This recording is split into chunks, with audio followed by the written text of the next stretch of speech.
Hello friends, sensitive study point में एक बार फिर आपका हार्दिक स्वागत है। हम 10th क्लास के केंद्र सरकार के बारे में अध्ययन कर रहे थे, जिसके अंदर हमने मंत्रिपरिषद और मंत्रिमंडल का अध्ययन कर लिया है। यानी कहने का मतलब है हमने कार्यपालिका का पूरा अध्ययन कर लिया है। सबसे पहले हमने व्यवस्थापिका के बारे में पढ़ा था, उसके बाद में हमने कार्यपालिका। आज हम पढ़ेंगे सरकार का तीसरा अंग न्यायपालिका। सरकार का जो तीसरा अंग है न्यायपालिका, उसके बारे में हम अध्ययन करेंगे। न्यायपालिका सरकार का कौन सा अंग है? ये सरकार का तीसरा अंग है। सरकार का तीसरा अंग जो क्या करता है, व्यवस्थापिका द्वारा बनाए गए कानून और कार्यपालिका द्वारा लागू किए गए कानून की व्याख्या करता है। कौन? न्यायपालिका। इसके अंदर हम पढ़ेंगे सबसे पहले सर्वोच्च न्यायालय। सर्वोच्च न्यायालय यानी सुप्रीम कोर्ट, या इसको उच्चतम न्यायालय भी कहते हैं। तो आपको ध्यान रखना, इसको उच्चतम, एक उच्च न्यायालय होता है वो राज्यों के अंदर होता है, यह उच्चतम न्यायालय, ये आपको ध्यान रखना है। भारत के अंदर जो न्यायपालिका का जो आकार है वो पिरामिड आकार का है। आपको ऐसे देखना है, देखिए पिरामिड आकार का, सबसे ऊपर शिखर पर है, इसको कहते हैं सर्वोच्च न्यायालय यानी सुप्रीम कोर्ट। सर्वोच्च न्यायालय यानी सुप्रीम कोर्ट। दूसरा है, इसको कहते हैं उच्च न्यायालय। उच्च और उच्चतम में अलग अलग अंतर है, ध्यान रखना। उच्च न्यायालय यानी इसको कहते हैं हाई कोर्ट। तीसरा है जिला न्यायालय। जिला न्यायालय यानी इसको कहते हैं डिस्ट्रिक्ट कोर्ट। और लास्ट है अधीनस्थ न्यायालय, ये आपको ध्यान रखना, अधीनस्थ न्यायालय। ये न्यायपालिका का पिरामिड आकार की संरचना है, ये आपको ध्यान रखना। तो हम पढ़ रहे हैं सबसे पहले इस सर्वोच्च न्यायालय को, इस चैप्टर के अंदर सर्वोच्च न्यायालय के बारे में यानी सुप्रीम कोर्ट के बारे में। सुप्रीम कोर्ट, अब देखिए सबसे पहला इसका गठन के बारे में पढ़ेंगे। सर्वोच्च न्यायालय का गठन। अब देखिए गठन के अंदर इसका पहला पॉइंट है न्यायाधीशों की संख्या, यानी सुप्रीम कोर्ट में कितने न्यायाधीश होंगे, न्यायाधीशों की संख्या, कितने न्यायाधीश होंगे, कितने मुख्य न्यायाधीश होंगे, कितने अन्य न्यायाधीश होंगे, उसके बारे में हम अध्ययन करें। तो सबसे पहले हम देखते हैं भारत के मूल संविधान में। मूल संविधान कौन सा? जिस समय हमारा संविधान लागू किया गया था वो था मूल संविधान। मूल संविधान के अंदर क्या था? इसके अंदर तो एक मुख्य न्यायाधीश था, एक मुख्य न्यायाधीश, और इसके साथ ही 7 अन्य न्यायाधीश थे। 7 अन्य न्यायाधीश। इस प्रकार सर्वोच्च न्यायालय में टोटल संख्या कितनी हो गई थी? कुल संख्या 8 हो गई थी। ठीक है, ये आपको ध्यान रखना। मूल संविधान में सर्वोच्च न्यायालय में एक मुख्य न्यायाधीश और 7 अन्य न्यायाधीश थे। ठीक है, अब इनकी संख्या के अंदर संविधान के अंदर ये बताया गया, संविधान की क्या बताया गया? संविधान में सर्वोच्च न्यायालय में न्यायाधीशों की संख्या, यानी कितने न्यायाधीश होंगे, कितने मुख्य न्यायाधीश, कितने अन्य न्यायाधीश, इनका क्षेत्राधिकार। क्षेत्राधिकार का मतलब क्या कार्य है, कौन कौन से कार्य, उन क्षेत्राधिकार। ठीक है, इसके साथ ही इन न्यायाधीशों का वेतन कितना होना चाहिए, और वेतन के साथ ही या इनका सेवा शर्तें यानी कार्यकाल वगैरह, सेवा शर्तें, इन सब पर निर्धारण इनका कौन करती है? संसद करती है। यानी संसद ही सुप्रीम कोर्ट के न्यायाधीशों की संख्या को बढ़ा सकती है, सुप्रीम कोर्ट के क्षेत्राधिकार को कम भी कर सकती है, बढ़ा भी सकती है, और सुप्रीम कोर्ट के न्यायाधीश का वेतन और उनकी सेवा शर्तें यानी कार्यकाल वगैरह, वेतन, पेमेंट, भत्ते, ठीक है, ये सब निर्धारण कौन करती है? संसद करती है। 2008 में क्या हुआ था? 2008 में एक मुख्य न्यायाधीश, कितना था? एक मुख्य न्यायाधीश और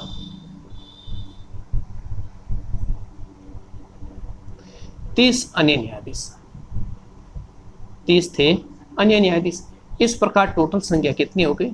31। तो आपको ध्यान रखना है 2008 में एक मुख्य न्यायाधीश सहित कुल न्यायाधीशों की संख्या कितनी हो गई? 31 हो गई, या 30 अन्य न्यायाधीश भी कह सकते हैं। तो 2008 में एक मुख्य न्यायाधीश व 30 अन्य न्यायाधीश थे। इस प्रकार सर्वोच्च न्यायालय में कुल संख्या न्यायाधीशों की 31 हो गई। अब आपको आपकी इस किताब के अंदर नहीं दे रखा है, अब इनकी संख्या सुप्रीम कोर्ट में और बढ़ गई है। आपको बताना अगस्त 2019 के अंदर क्या हुआ था? एक मुख्य न्यायाधीश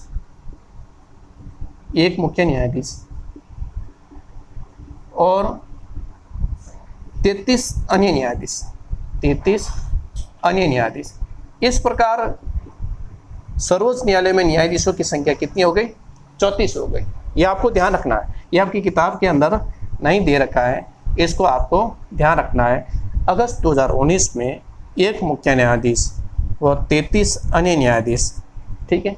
इस प्रकार सर्वोच्च न्यायालय में यानी यहाँ पर टोटल संख्या न्यायाधीशों की कितनी हो गई? 34 होगी, जो आपकी किताब के अंदर नहीं दे रखा है। ये आपको लेटेस्ट में के अंदर याद रखना है।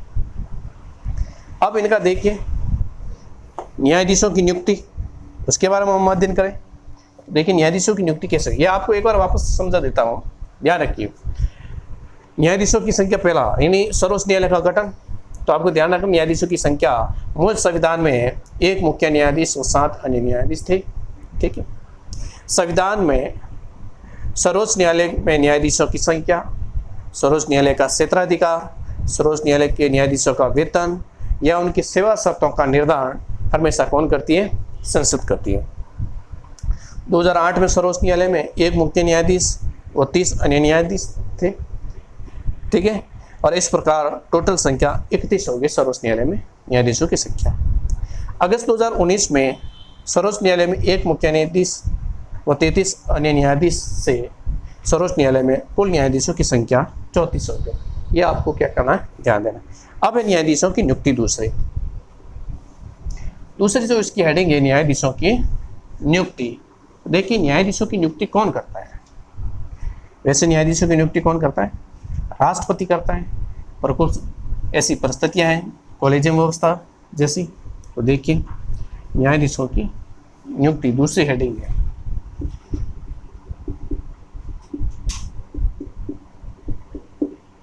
न्यायाधीशों की नियुक्ति।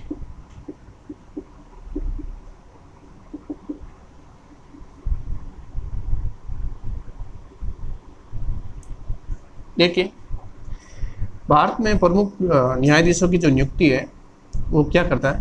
राष्ट्रपति क्या करता है? न्यायाधीशों की नियुक्ति में राष्ट्रपति सुप्रीम कोर्ट या हाई कोर्ट के ऐसे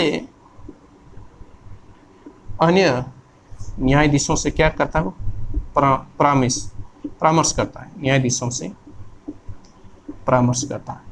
यानी राष्ट्रपति क्या करता है? सुप्रीम कोर्ट और हाई कोर्ट के न्यायाधीशों की नियुक्ति राष्ट्रपति करता है, पर सुप्रीम कोर्ट के अगर न्यायाधीश के किसी की नियुक्ति करनी है तो मुख्य न्यायाधीश और अन्य न्यायाधीश के क्या करेगा? परामर्श करेगा। अगर हाई कोर्ट के मुख्य न्यायाधीश की नियुक्ति करना है तो भी राष्ट्रपति क्या करेगा? न्यायाधीशों से सलाह लेगा, परामर्श लेगा। और वो इस संबंध में परामर्श लेना आवश्यक समझता है। जो परामर्श लेता है उसको आवश्यक भी समझता है। पर वर्तमान में क्या है? वर्तमान के अंदर तो आपको लेटेस्ट के अंदर ध्यान रखना, वर्तमान में सर्वोच्च न्यायालय में वो हाई कोर्ट, इन सुप्रीम कोर्ट और हाई कोर्ट में जो न्यायाधीशों की नियुक्ति होती है, न्यायाधीशों की नियुक्ति, वो न्यायाधीशों की नियुक्ति होती है कॉलेजियम व्यवस्था, कॉलेजियम व्यवस्था के आधार, यानी कॉलेजियम व्यवस्था के आधार पर सुप्रीम कोर्ट और हाई कोर्ट के न्यायाधीशों की नियुक्ति होती है। अब कॉलेजियम व्यवस्था क्या है? कॉलेजियम व्यवस्था ध्यान रखना, कॉलेजियम व्यवस्था के बारे में बता रहा हूं आपको, ध्यान रखना क्या है कॉलेजियम व्यवस्था। कॉलेजियम व्यवस्था के अंदर सुप्रीम कोर्ट का मुख्य न्यायाधीश, सुप्रीम कोर्ट का मुख्य न्यायाधीश व सुप्रीम कोर्ट के ही 4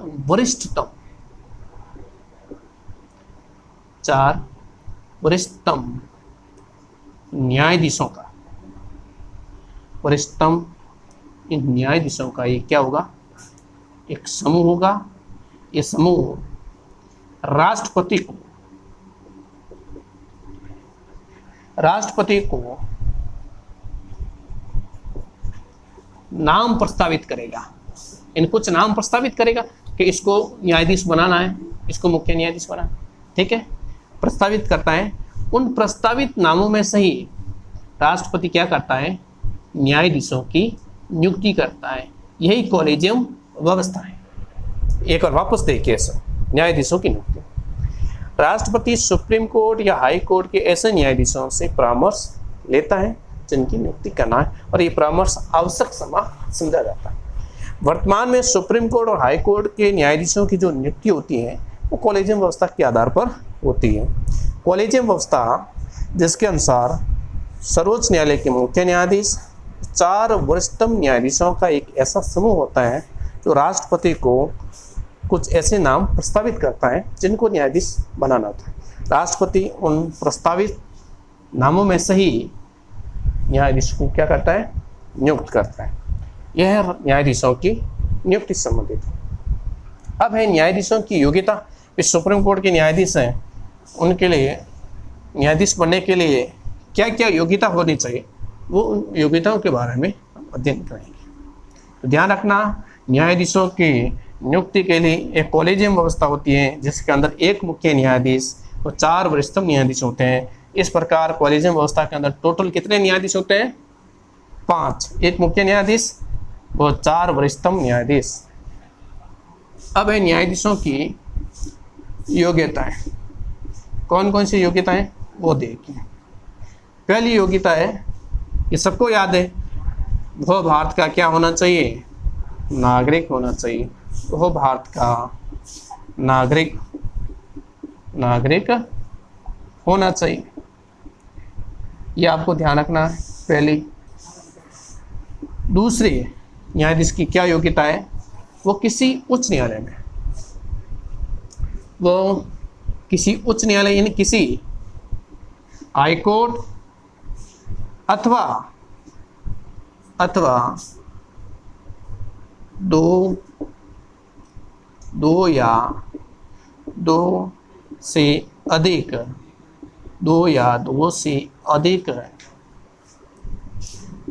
न्यायालय में, यानी 2 या 2 से अधिक न्यायालयों में लगातार यानी कंटिन्यू कम से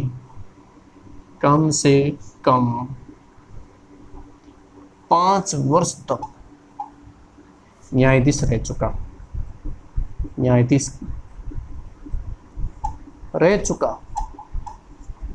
यानी पहले तो योग्यता है वो भारत का नागरिक होना चाहिए।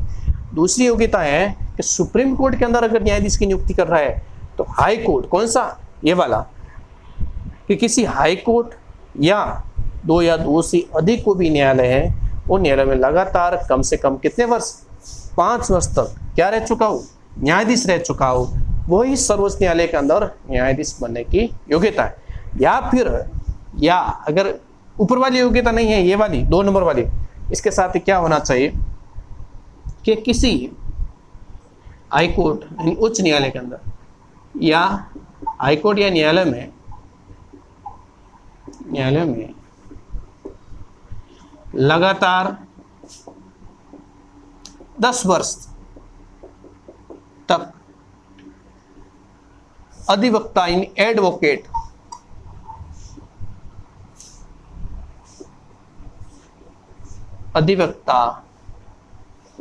रह चुका यानी कम से कम, यानी हाईकोर्ट के अंदर लगातार 10 वर्ष तक क्या रह चुका हो, अधिवक्ता यानी एडवोकेट रह चुका हो। अगर ये योग्यता नहीं है तो ये योग्यता होनी चाहिए, ठीक है। अगर ये भी योग्यता नहीं है तो या राष्ट्रपति की नजर के अंदर, यानी राष्ट्रपति की दृष्टि से, राष्ट्रपति की दृष्टि से कानून का क्या हो, बहुत बड़ा ज्ञाता हो। कानून का क्या हो, ज्ञाता हो। कानून का बहुत बड़ा जानकार। ये योग्यताएं ध्यान रखना। वापस देखें, वो भारत का क्या होना चाहिए, नागरिक होना चाहिए।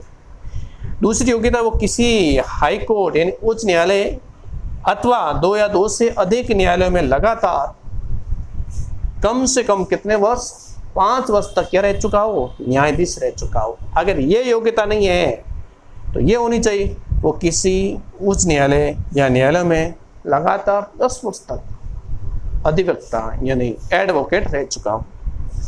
अगर ये भी नहीं है तो राष्ट्रपति की दृष्टि से कानून का बहुत बड़ा ज्ञाता हो, इन बहुत बड़ा जानकार हो। ठीक है, ये है सुप्रीम कोर्ट यानी इस सर्वोच्च न्यायालय के अंदर बैठने वाले न्यायाधीशों की योग्यता है। अब देखिए नेक्स्ट है न्यायाधीशों का कार्यकाल यानी कार्यपालिका तथा महाभियोग। देखिए क्या होता है महाभियोग, मैंने आपको पढ़ाए हैं। राष्ट्रपति को हटाने की जो प्रक्रिया होती है उसको महाभियोग कहते हैं। जैसे राष्ट्रपति को हटाया जाता है वैसे कि वैसे सर्वोच्च न्यायालय के न्यायाधीशों को हटाया जाता है महाभियोग की प्रक्रिया द्वारा। अब जो तीसरा है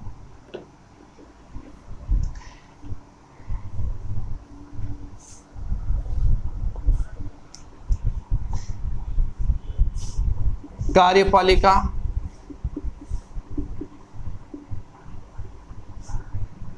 तथा महाभियोग यानी कार्यपालिका यानी सरकार, और तो हटाने के लिए जो महाभियोग लाएगी वो सरकार ही लाएगी।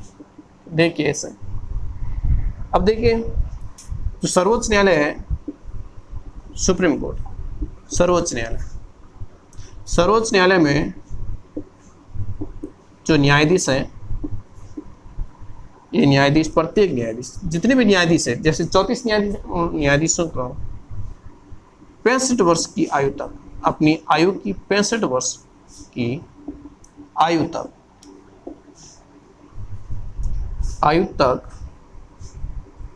पद पर रह सकते हैं। आपको ध्यान रखना है न्यायाधीशों का कार्यकाल नहीं होता है। अगर सुप्रीम कोर्ट के अंदर अगर कोई न्यायाधीश है तो अपनी आयु की 65 वर्ष तक यानी अपने पद पर रह सकते हैं, उसके बाद वो सेवानिवृत्त हो जाता है।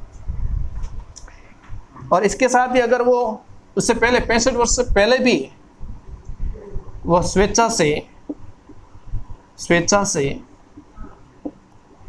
त्याग पत्र दे सकता है। अपनी इच्छा से उसे क्या दे सकता है, त्याग पत्र। समय से पहले उसको क्या दे सकता है, त्याग पत्र।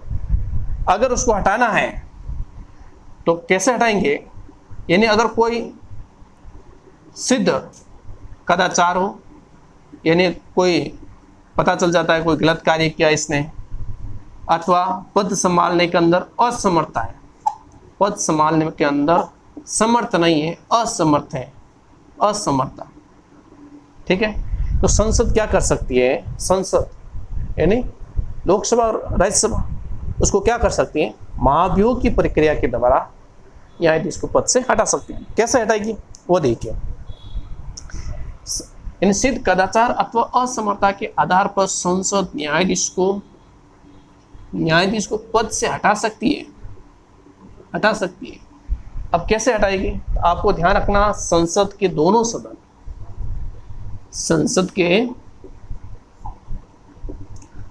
सदन, यानी लोकसभा और राज्यसभा, दोनों सदन का अलग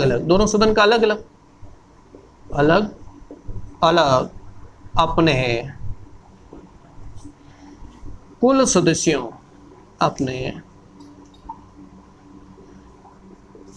सदस्यों के 2/3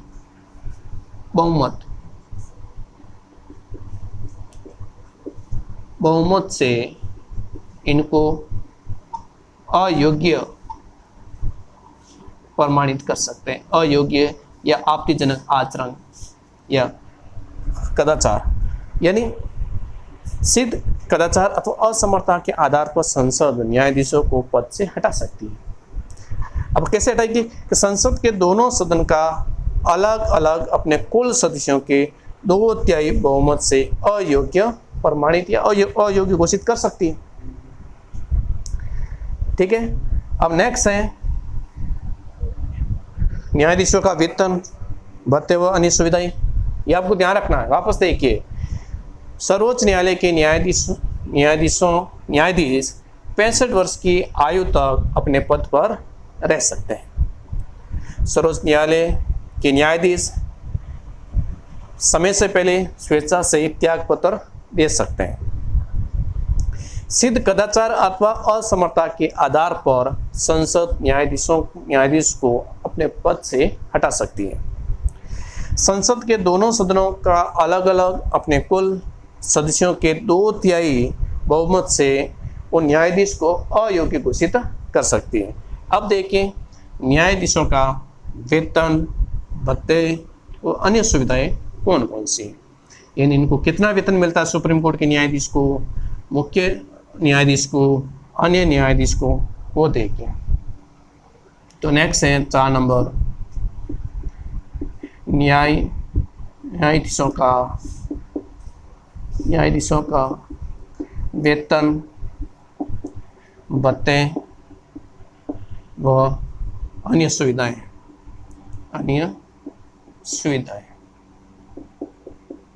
देखिए सर्वोच्च न्यायालय के अंदर जो मुख्य न्यायाधीश इनका जो वेतन है अब चेंज हो गया। आपकी किताब में अलग दे रखा है, तो आपको यही ध्यान रखना है वर्तमान में कितना है, आपको बताना 2,80,000 प्रति माह। ठीक है, यानी सर्वोच्च न्यायालय के मुख्य न्यायाधीश का वेतन है प्रति माह उसको कितने मिलते हैं, 2,80,000 रुपये। और अन्य न्यायाधीश हैं, जो अन्य न्यायाधीश कितने हैं, 33 हैं। वर्तमान के अंदर अन्य न्यायाधीश कितने, 33 हैं। अगस्त 2019 के अंदर ये हुआ था। उनकी जो है 2,50,000 प्रति माह उनका क्या है, वेतन है। इसके साथ ही न्यायाधीश को क्या मिलती है, पेंशन मिलती है। ठीक है, पेंशन और सेवानिवृत्ति की व्यवस्था। सेवानिवृत्ति के अंदर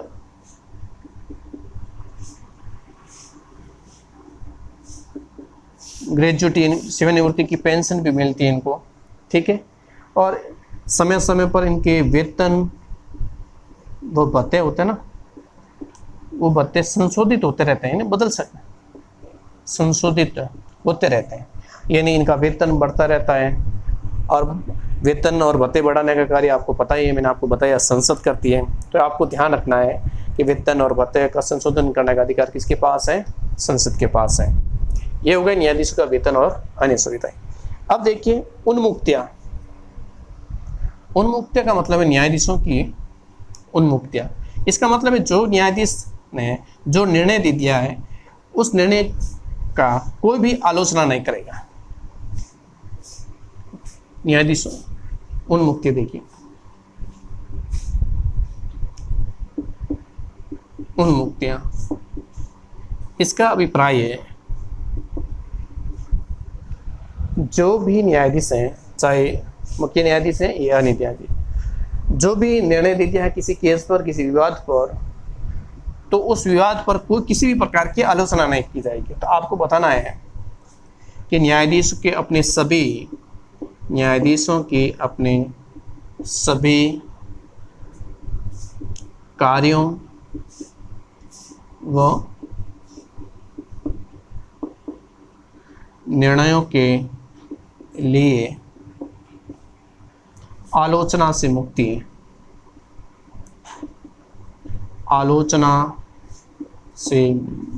दी गई है। यानी न्यायाधीश जो भी कार्य या निर्णय दिया है उसकी कोई भी आलोचना नहीं करेंगे, मुक्ति प्रदान है वो वाला। ठीक है, उसकी जो भी निर्णय है उस निर्णय की कोई भी आलोचना नहीं करेगा। नेक्स्ट है सुप्रीम कोर्ट का, सर्वोच्च न्यायालय का मुख्य स्थान।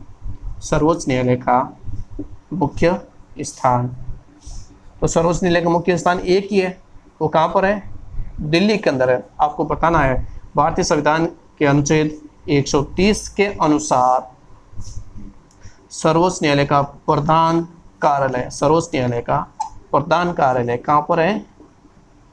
दिल्ली के अंदर है। एक ही है, वैसा आपको ध्यान रखना है। इन्हीं सुप्रीम कोर्ट का जो प्रधान मुख्य कार्यालय है वो कहाँ पर है? दिल्ली। तो दिल्ली में एक ही जगह है, बाकी कहीं पर नहीं है। अब न्यायाधीशों पर प्रतिबंध, क्या प्रतिबंध लगाया गया वो देखिए। न्यायाधीशों पर प्रतिबंध, कौन कौन से प्रतिबंध है वो देखिए। संविधान में ये निश्चित किया गया है कि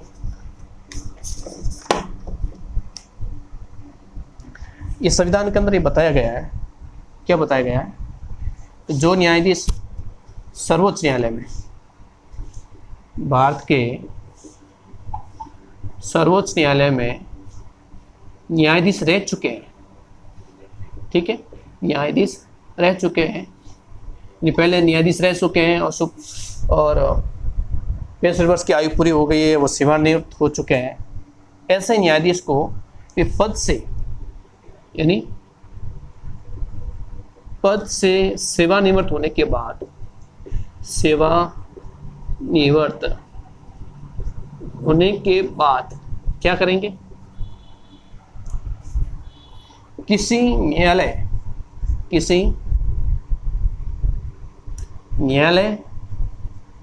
या किसी भी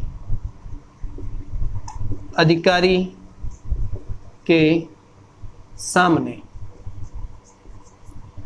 वकालत नहीं कर सकते, वकालत नहीं कर सकते। लेकिन न्यायाधीशों पर क्या प्रतिबंध है?